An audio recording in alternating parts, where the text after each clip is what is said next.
like I said, this is like a different way of me channeling. Typically, when I'm reading for somebody, I connect with my guides, and then I have my gatekeeper, and then I connect with their guides, and I have my gatekeeper open the doors, and I always ask for, spirit that has a message to come through, and then spirit that I want to hear from come through. So a lot of times I don't typically write the name down because I assume they're crossed over, correct? Yes. Yeah. So that's how and I started doing that lately. Once I didn't channel somebody, I said, well, give me their name. I said, if you don't tell me who you want me to channel, I'm not necessarily always going to get them, for various reasons. Sometimes they don't want to come through. Or a lot of times I've had it where they committed suicide and they don't want to talk type thing, So yeah. I write the name down and then I start to channel. And so I channeled your mother first. So I'll just give that to you. And then you can just tell me what you connected with and we'll just keep going from there, okay? Okay. So the first thing I started picking up on is she sends me like all that glitters is gold and like there's nothing but abundance here. No more pain and no more fear. That everything is very enlightening. So I feel like she's like it's home. She's happy. It's exactly how she wants it to be, and it's nothing but pure. And so I'm getting tingles all over. So I'm like, yes, that's exactly how it's supposed to be. And like this is how I see her talking. Like, yes, that it's yep. Yep. Exactly how it's supposed to be. I've always known it. And there's more enlightenment to come because you don't stop learning, you don't start growing. You're just a different kind of energy. She says, she's like, she wants you to pay attention closely. She's like, pay attention closely because I'm literally putting a bug in your ear all the time. I'm talking all the time. She's like, she's like, if she's thinking about something she has to do, I'm telling her what to do. And she's not necessarily listening, but that's nothing new. I'm still telling her what to do. And she's like, she goes, that's true. She's like, there's a big decision that you need to make. And there's a lot of aspects that come into play with this decision. What they show me is like, she's like, she puts a table right in front of me.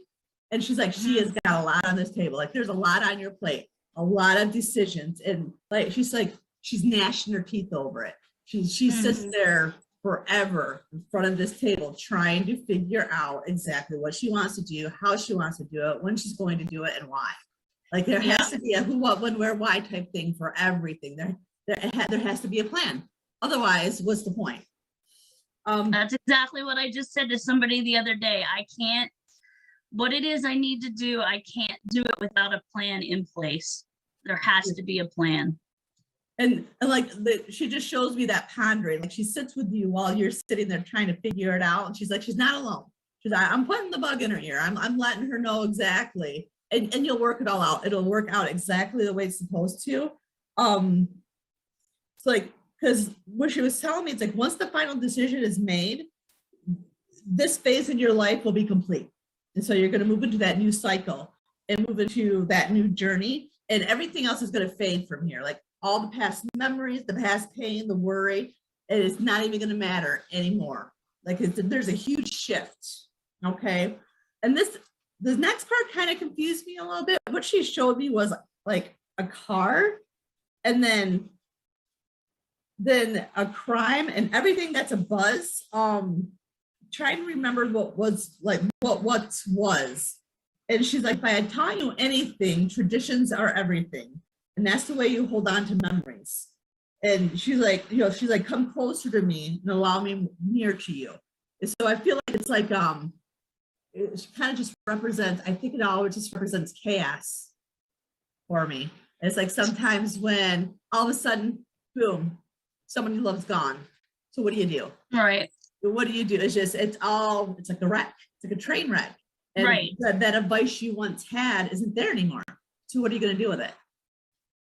And so I think it's her way, and she's giving me the chills again. And she's so weird. She gives me the chills in my whole head. Like it's weird. I'm like, it's weird. It's a weird feeling. Normally I just get the shivers and chills, and she's like, no, she's all in. She's like, you're gonna feel me. That's her. She's always been all in. That's her. Yeah, and that's exactly the only way I can explain it is like she is all in. My whole body is a buzz from her. She got very strong energy, but not rough energy, if that makes sense. Like she's right. she's like, I'm guiding you and pushing you, but in a nice way. I'm bossing Yeah. you around without being bossy, because that's what I'm good at. Yep, that's her. That's Always her. good at convincing you of what to do without telling you what to do, because she never liked being told what to do.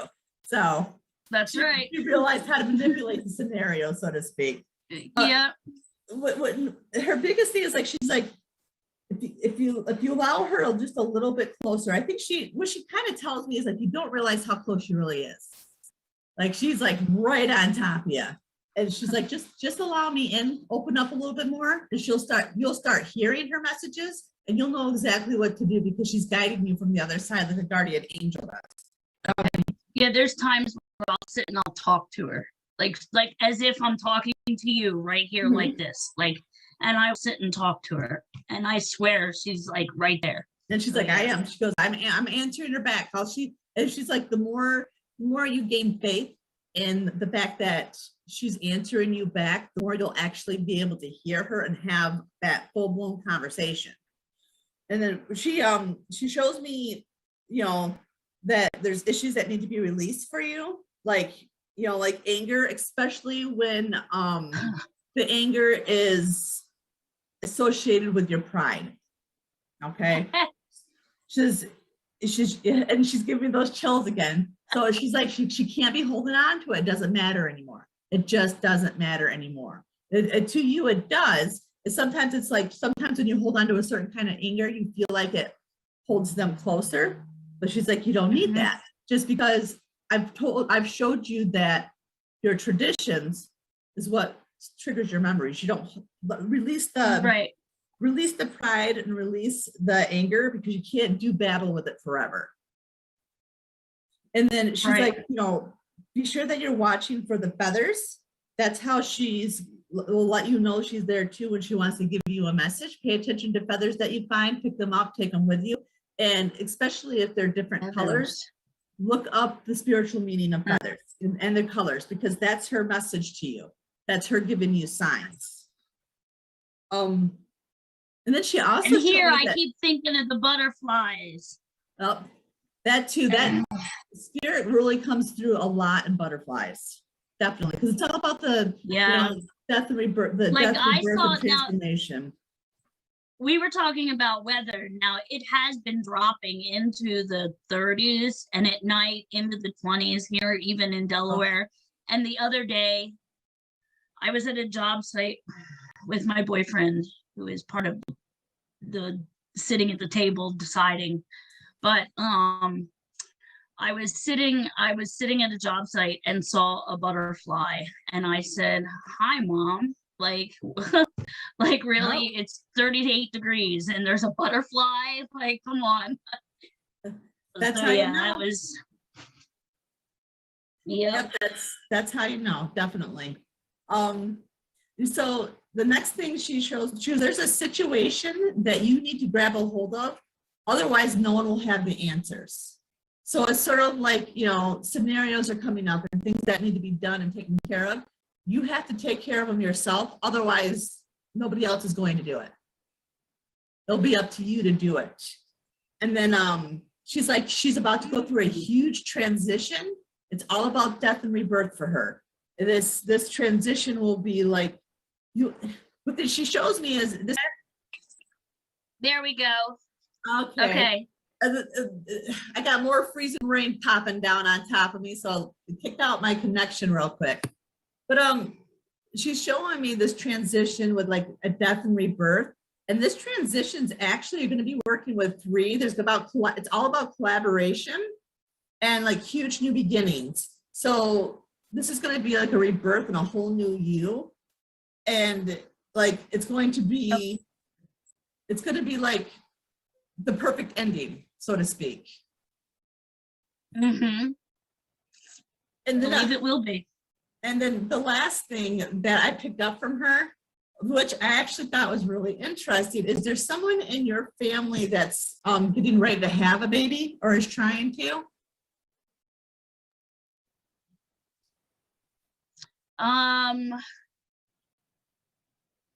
Not that I know of. Okay, well, pay attention because I see it coming up probably within the next 6 months. And what she's showing me is that the next baby that's born, she's going to be that baby reincarnated. What? So pay attention because she'll be a piece of that baby. Unless my daughter. Now, see, that's another issue that I think I didn't hear. You started breaking up when you were talking about the situation to grab a hold of. There's been a situation with my daughter and she hasn't been speaking with me. And it stems back to something from when she was a child. Okay. That she thinks I was involved in. Unless my daughter is having a baby. You never know. You know, with that situation, it's like, because it says what I was channeling was there is a situation that you need to grab a hold of, otherwise no one will have the answers. So I feel like almost maybe you should continue trying to communicate with her so she has the full story, the whole answer, not just a perception of the answer. Okay.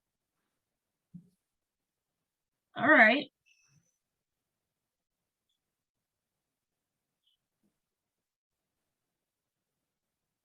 And then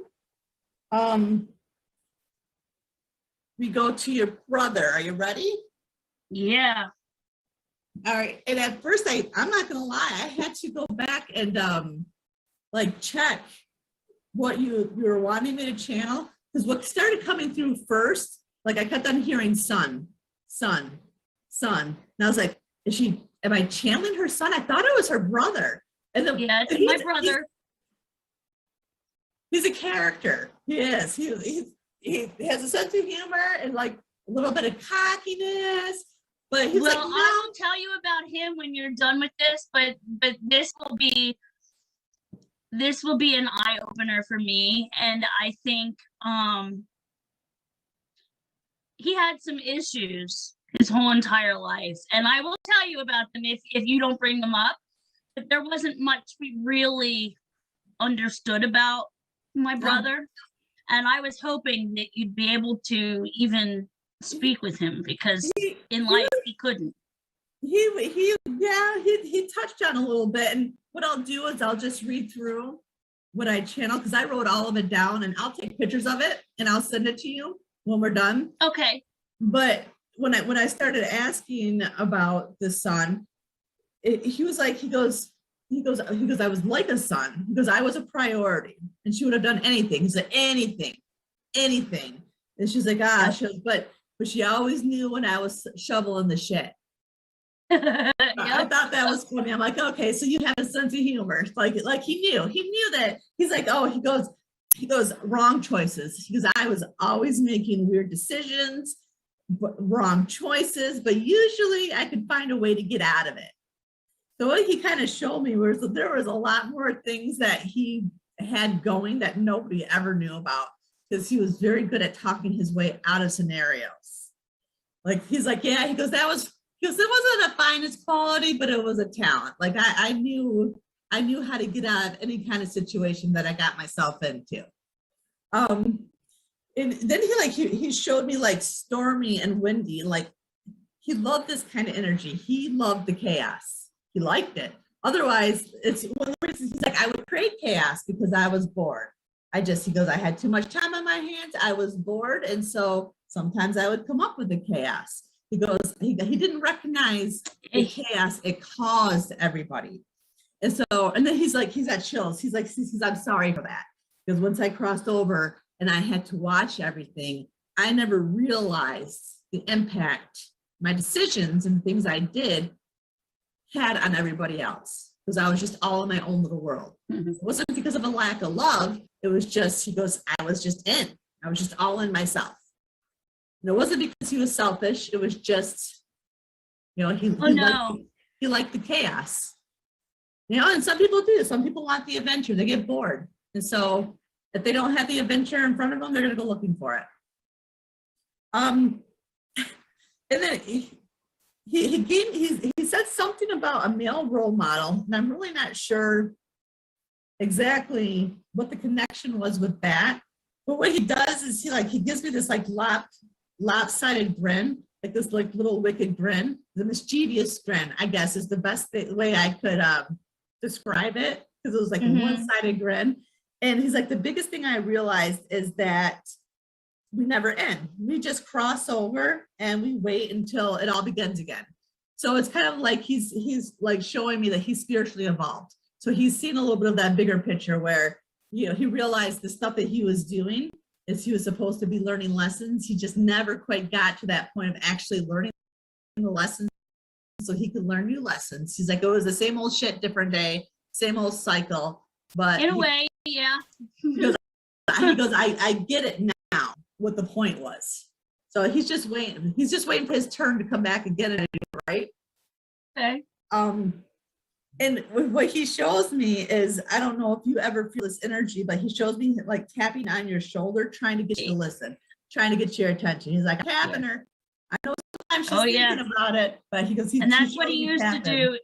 That's what he used to do, but it didn't used to be more of a tap. It was more of a smack, but yeah, it was, but yeah, I actually have a tattoo of a Cookie Monster on my arm, and I feel it all the time, like tap, tap, tap and I'm like, all right, like, you know, like, I know you're there, you know? Yeah, so that's just validation that he's actually, you know, his validation for you, that he's there because you can connect with that.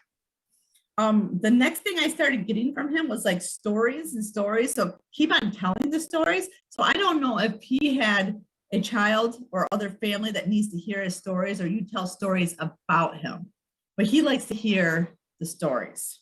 Okay. He likes to hear it. Yes, he likes to hear makes the sense. stories. He's like, yeah, keep on telling the stories. He enjoys it, I guess. He's fun loving. He's a fun guy. It's just that kind of he was just really a lover of life. Just maybe not always making the correct choices that he should have been making. So the next thing he tells me is, I needed to tell you that you can't always have all the answers. Sometimes you just have to accept that it is what it is. And that's the way the cookie crumbles. Hence the Cookie Monster, which is funny. Yep. And again, I'll send all this to you so that you'll have your validation. Okay. But he's like, this was a funny analogy. He's like, it's just like playing the whack-a-mole game. You never know what's going to pop up and where it's going to pop up. You just have to kind of whack away at it. Like, okay.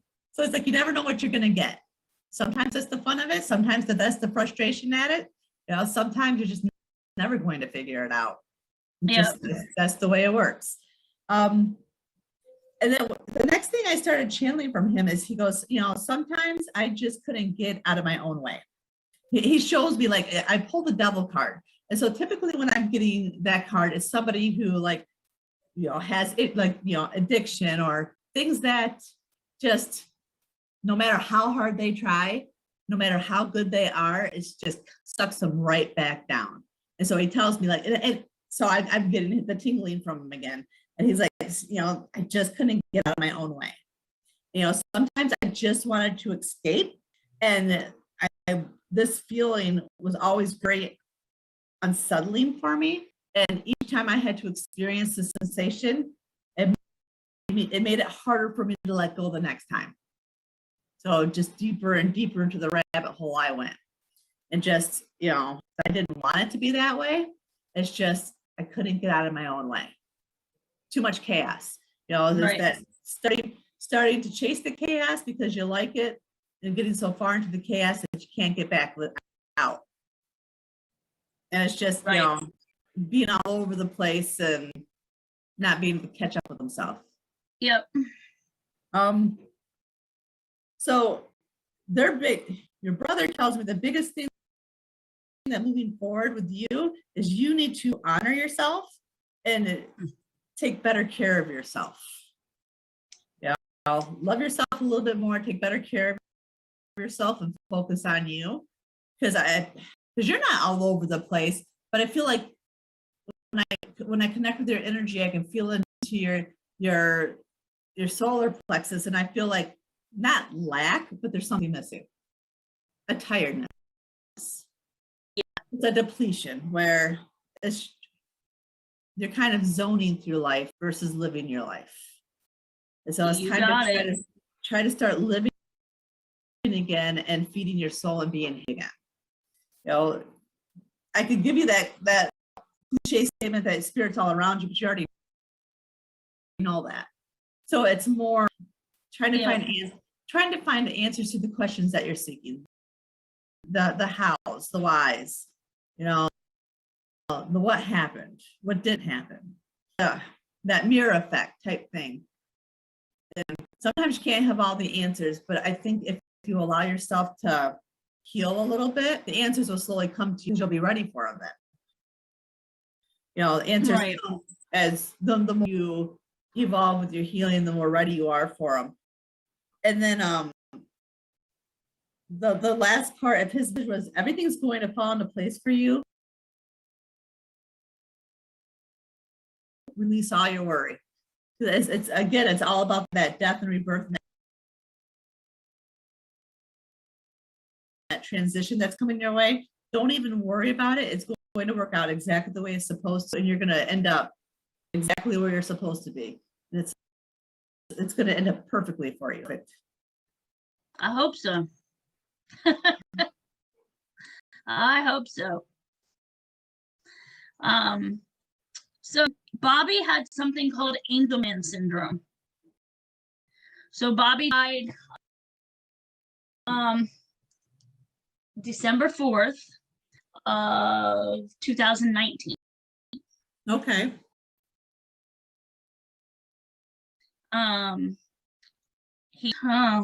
He's a little younger than me. I'm 46. He's a little older than me.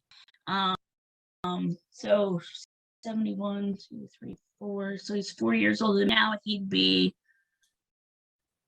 like 51, 52-ish. He wasn't on much more than a 2-year-old level. And my grandfather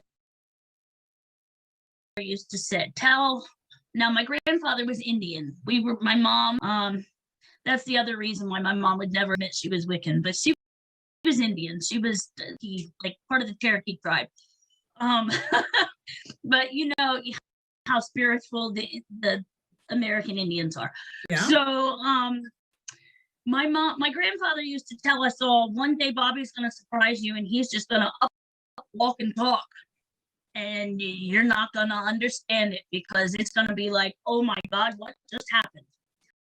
So after my mom passed away, and our father is still alive, but Bobby was never much. Like my dad couldn't handle it. My dad sunk into an alcohol bottle after Bobby was born, and he realized he wasn't gonna be the son that he wanted. So after mom passed away, the group home that my brother was living in made me his guardian. And I was bringing Bobby home every weekend. I would bring him home holidays, birthdays, like you name it, like we were together. It was if mom passed. But you know, he always sat at the window looking out the window. Every car that pulled up, he was waiting for mom to get out of the car. And so I took him to the cemetery, you know, and said, look, this is where mom is now, you know, and tried to have that conversation. But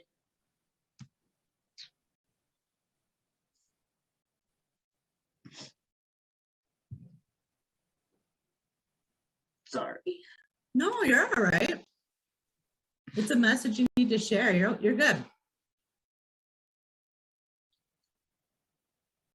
But because of all that, I wasn't even sure, like, if you were going to be able to connect with him. But I several times used to say to him after mom passed away, you know, was Papa right? Are you going to just talk one day?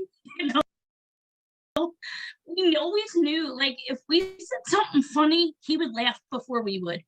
So we knew, like, that he knew what was going on. You know, he understood it all. And I just think so many people didn't understand that.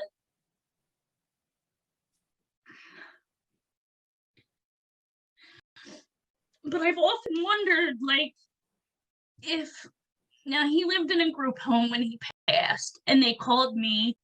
It was a little after midnight, and they called me and they said, "We're rushing Bobby to the hospital. Somebody else in the house, I guess, has seizures." And they thought it was one of the other housemates having a seizure, and they went to that housemate's room and it wasn't him. So they realized it was Bobby, and Bobby was sitting straight up in the bed, holding his chest and gasping for air. Like, so he knew. They said he didn't have, like, now Dad has AFib. They said he had VFib. It wasn't AFib. And they said before he got to the hospital, he was gone. There was nothing they could do. It was too late. He just had a physical, and they claimed, you know, the doctors claimed everything's okay. But now with someone like that can't really talk, how do they know if anything's going on? You know, yeah, the blood work looks okay, you know, but so who's to say, you know, what it wasn't. And I often used to accuse the house workers of like, you know, I'd get up there to pick. There we go. It's raining again. Sorry. That's all right. It happened. So I'd get up there to pick him up, you know, and the workers would be in one room, and he wasn't supposed to be unsupervised because he was such an unsteady walker and everything else. So all three workers would be in one room, and he'd be in a room by himself, you know, and I'd often like say, you know, to the head of the company, like, are they actually taking care of, what are they, you know, are they doing what they're supposed to do? You know, and I used, then after he passed, I said to my dad, but were they doing what they were supposed to do? Did they really take care of him? So I think that's where a lot of the whole, all with him of, I need to just stop worrying about all that. Yeah. Yeah. Well, because, you know, a part of it too is, you know, because he showed me he was always happy. That's what I was like, He was. I mean, he could energy. fall and crack his head open, and we would take him to the hospital for stitches or staples, and he'd be laughing the entire time. Like, it was always anything. He was just always happy. That was just who he was. So yeah. Yeah, and you know, children like that. I worked with at the special needs for a long time, and they're really a gift. God's gift to you. Just they're so pure. It doesn't get better than that. Yeah. I was working on a project for one of my classes, and I chose to do it on Angelman syndrome. And I used to like tell everybody, oh yeah, they used to call it happy puppet syndrome, you know, and that is in the 70s, where they had a name for it. That's what they used to call it. I thought doctors, you know, I thought the doctors that we saw used to just say that, but it's not. That's really what we call it. Because the kids, those kids are always happy. And now come to find out, since Bobby passed, not only did I donate like everything I could donate from him, like his eyes went to someone, like all within our area, like so he stayed in the area. But I joined the Angelman Syndrome Foundation, and they're actually working on a cure for this. Oh wow. And they think they may have it. And I was like, man, Bobby, if you could have just held on Like, maybe you would have been walking and talking and, everything before we knew it. Things happen. So everyone's for a reason, I guess. It was his time. And, it was time for him to cross over and be with your mom.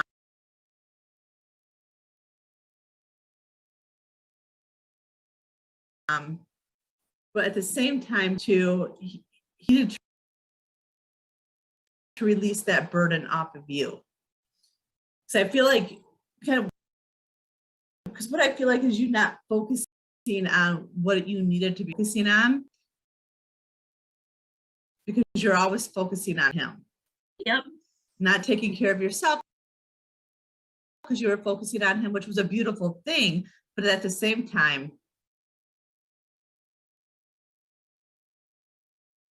you have to live your purpose too. Right. And he was ready. And he's at peace. He's happy. And over there, he gets to do what he wants.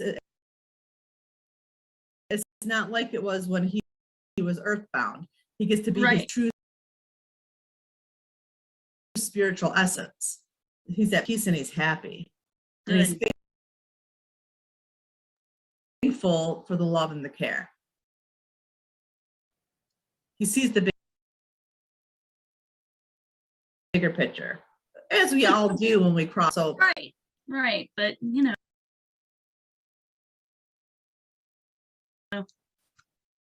Now he's like, now I could be completely wild. Because he does. He just shows me that wild, adventurous. Like, yeah. All like, in. Mom would take him home and he'd constantly try to follow her, or he'd like sit up on her and like smack her constantly, and she'd be like, stop being so crazy, like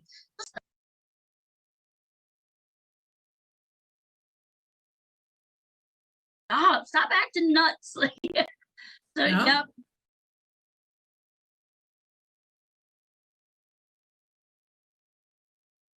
So yeah, in a way, he was in his own way all the time.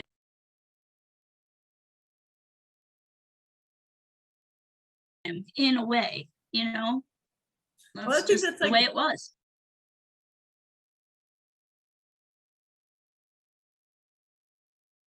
When we're talking about like being in his own way, like that's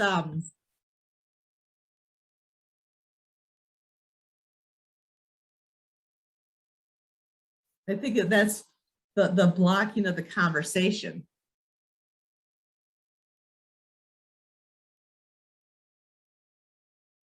Right. He was so much more up here.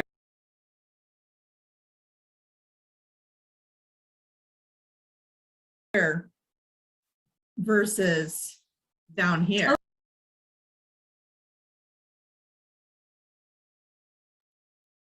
Oh yeah, because he knew, and he knew, like I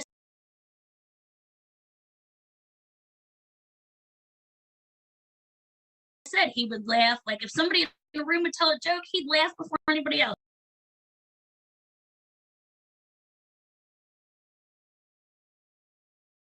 He knew it was, and we'd all, if somebody would say something,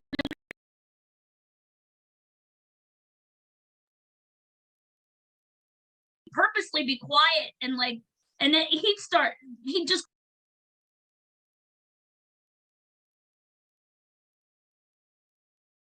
crack up laughing, and we knew, like, so he knew what was going on.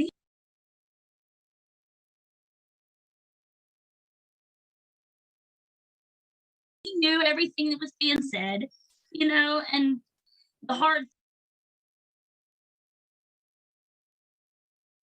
thing, was letting him know Mom was no longer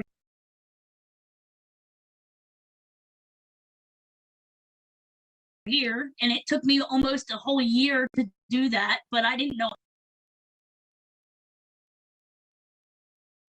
how to do it. Mm-hmm. And I knew it was going to be hard.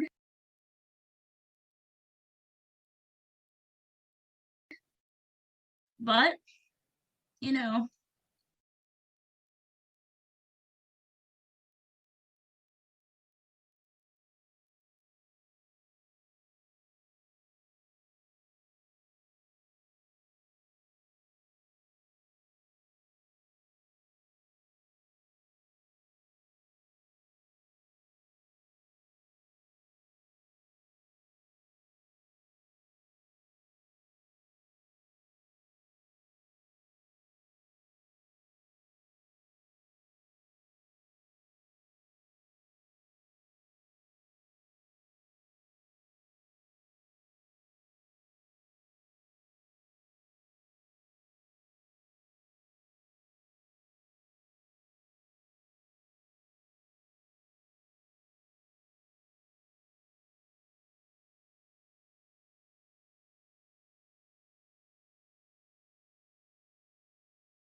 probably said maybe 8 to 10 words.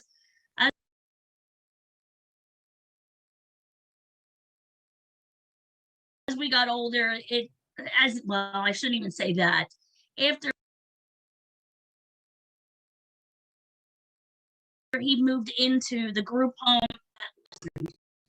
No.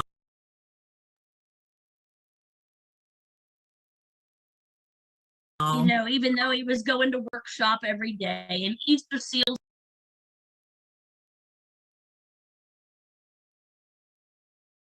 saw him, and you know, well, you worked with special needs, you know how it is. They have this, that, and the other, and they even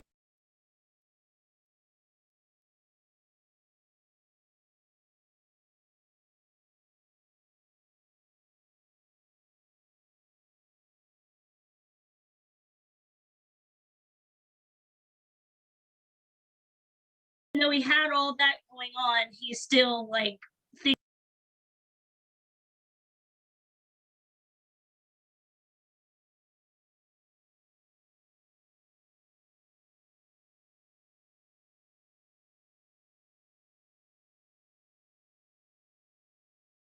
things decreased instead of getting better. Things, you know, got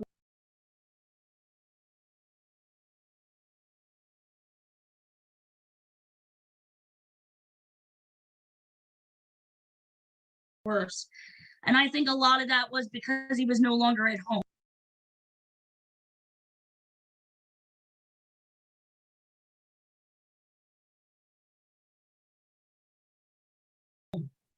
Yeah. With mom, you know, mom played a big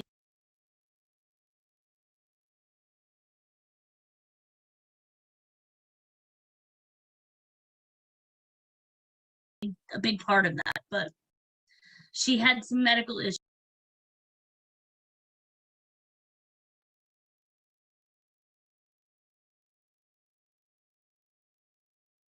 and could no longer take care of him the way he needed to be cared for.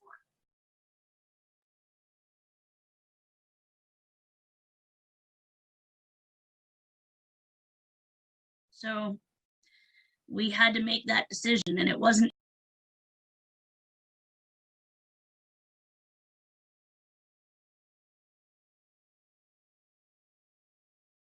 easy, that's for sure. I go back and read some of her journals, and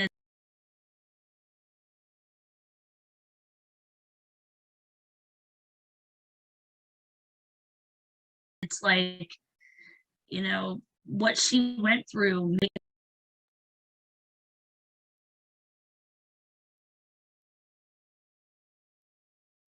in that decision. Well, Definitely wasn't easy.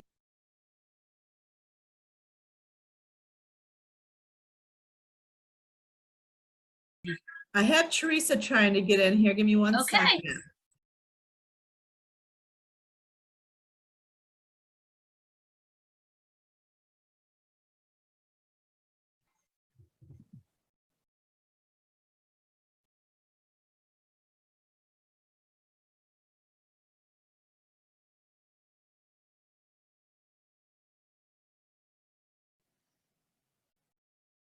Let's see if she comes through. Stop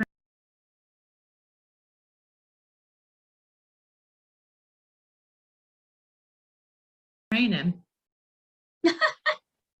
For now, anyway.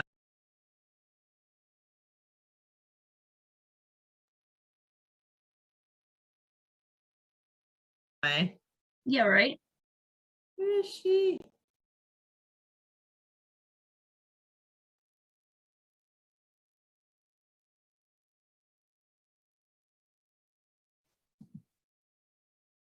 Can you hear me, Teresa?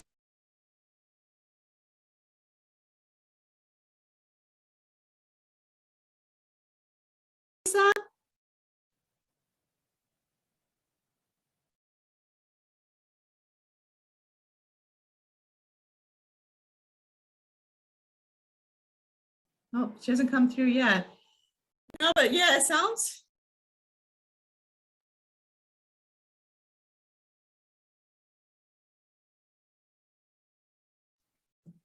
No, your brother was very blessed by you.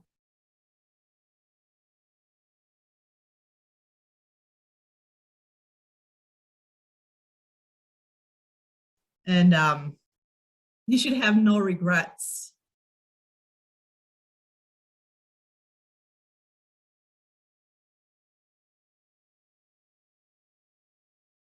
I think their biggest wish really is for you just to release that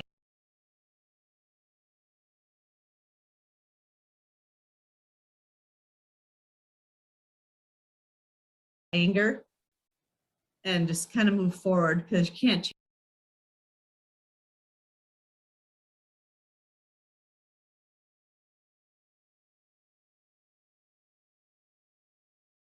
change anything. You're just holding on to Correct. it, and it doesn't serve you.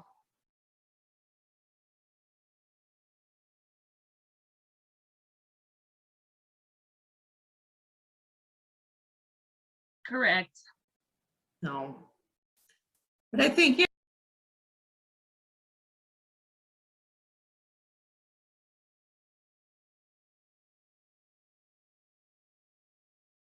yeah, we're all in each other's lives for a reason.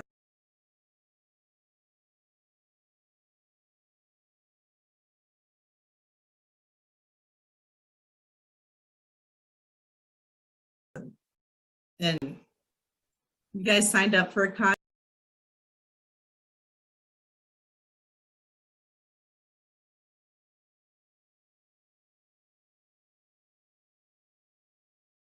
contract, and you met those partnerships for each other.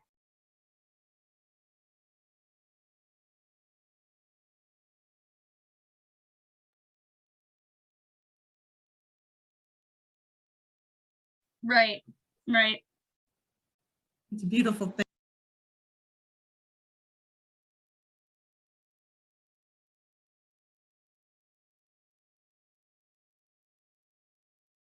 thing. It really is.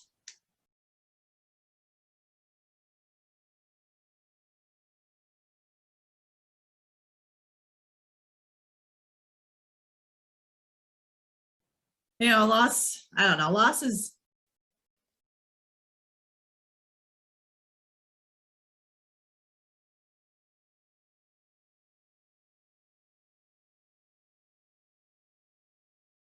never hard, mostly because we're always left behind.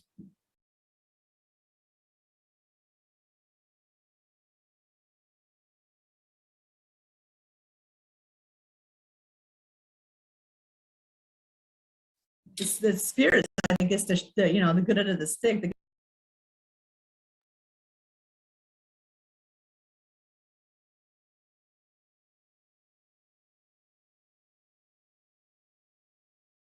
Get to cross over and be happy and feel better, and we're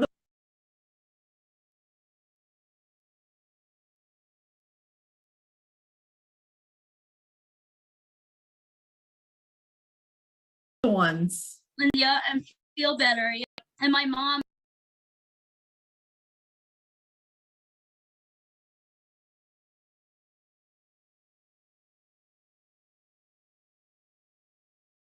when she passed, she had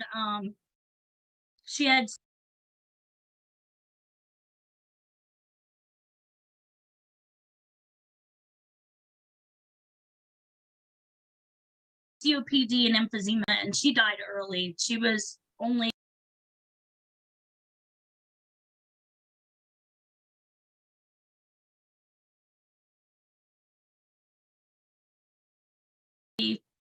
'55 or '56 when she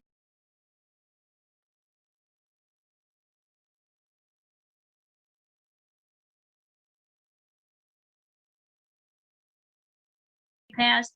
So she passed early.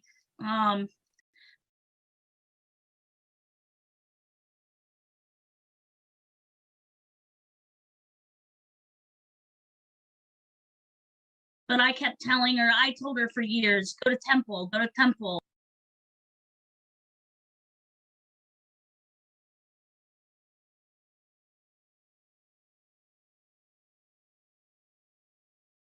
You know, go to the lung doctor, go see the lung doctor.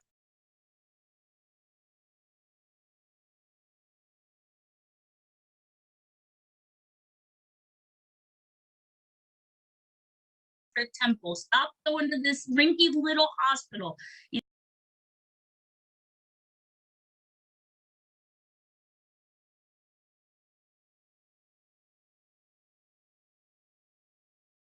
know, and I kept telling her that, and she didn't listen. And finally, when they put her on the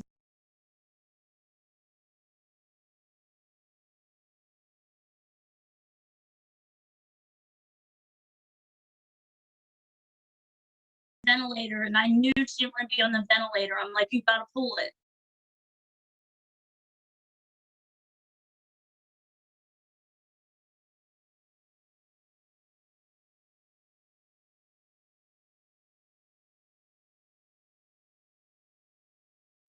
Like, we're not doing this. We're not keeping her. This is not.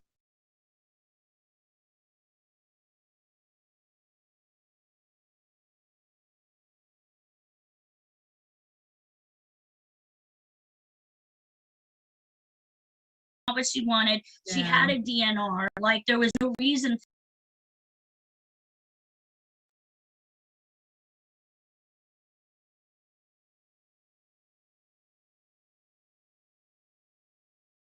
for this.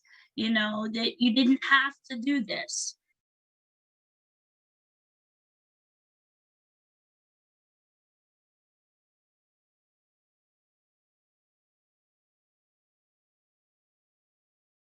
She had a DNR. The doctor didn't have to put her on the ventilator.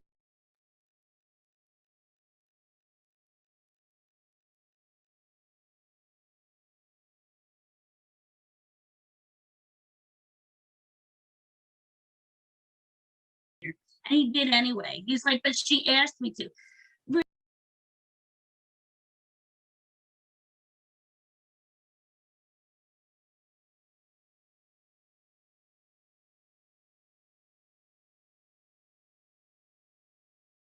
Really? She asked you to? Like, nobody else was here to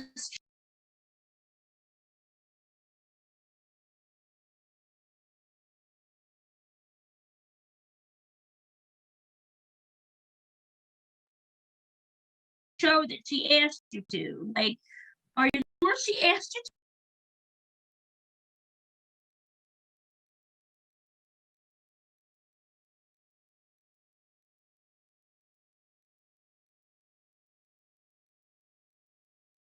Because when I was here last night, she couldn't breathe.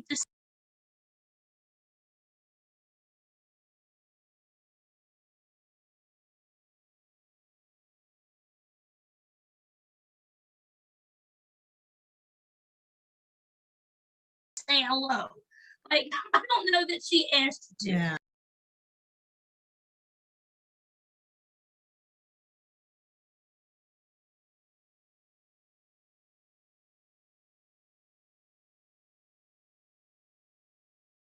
But when I had, and she went into the hospital right around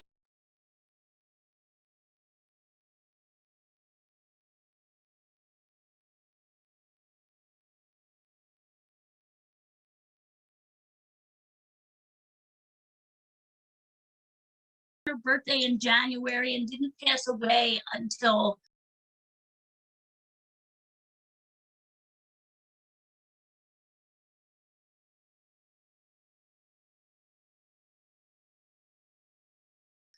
Mother's Day that year. So she was in the hospital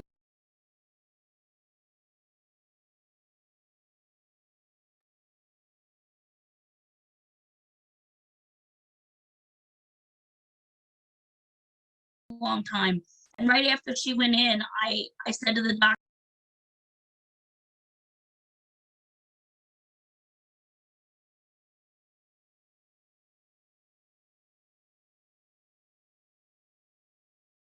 can we transfer her to Temple? And he said it's too late for that.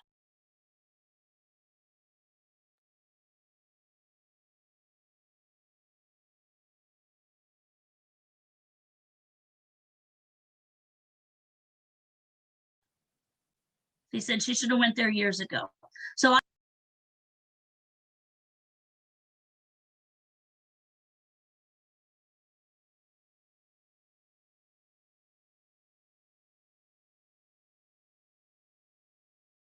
I still constantly, when I talk to her, I'll say, Mom, you know, if you would have went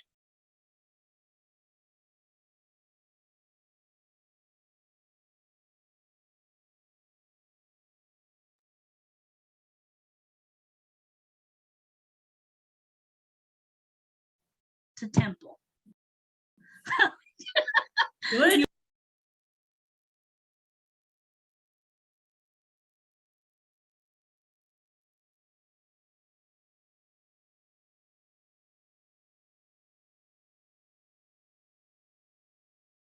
Just listen to me. If you would have just listened to me, you would have had a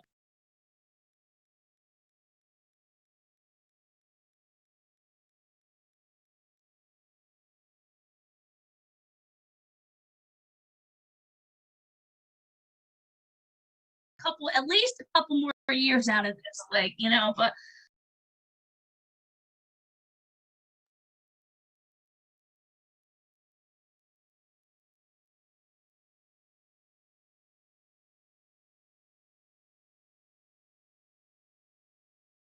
you know, I know, like, she was constantly sick with the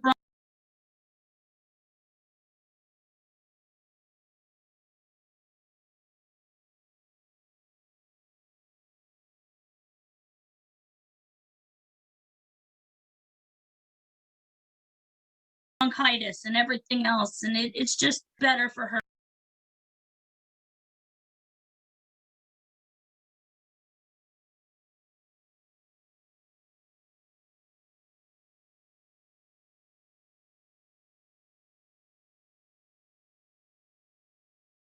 To be where she is. It just is. Because that's what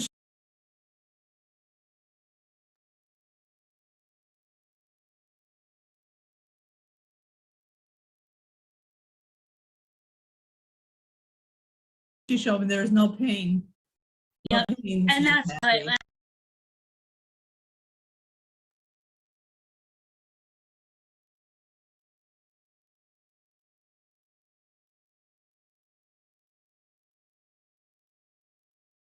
that's when you said that, I shook my head and smiled, like, yep, like, and I get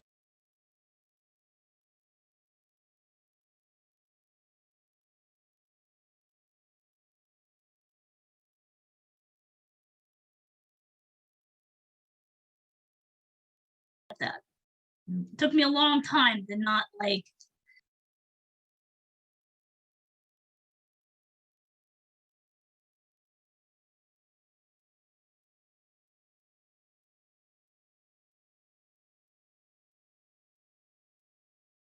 be bitter about that, but yeah, I get that.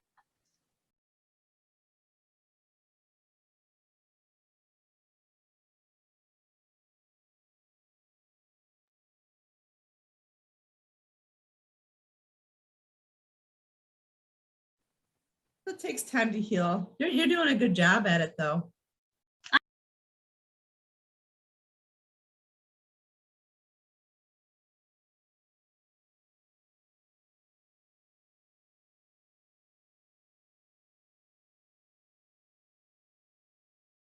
I hope so. You're continuing to move forward.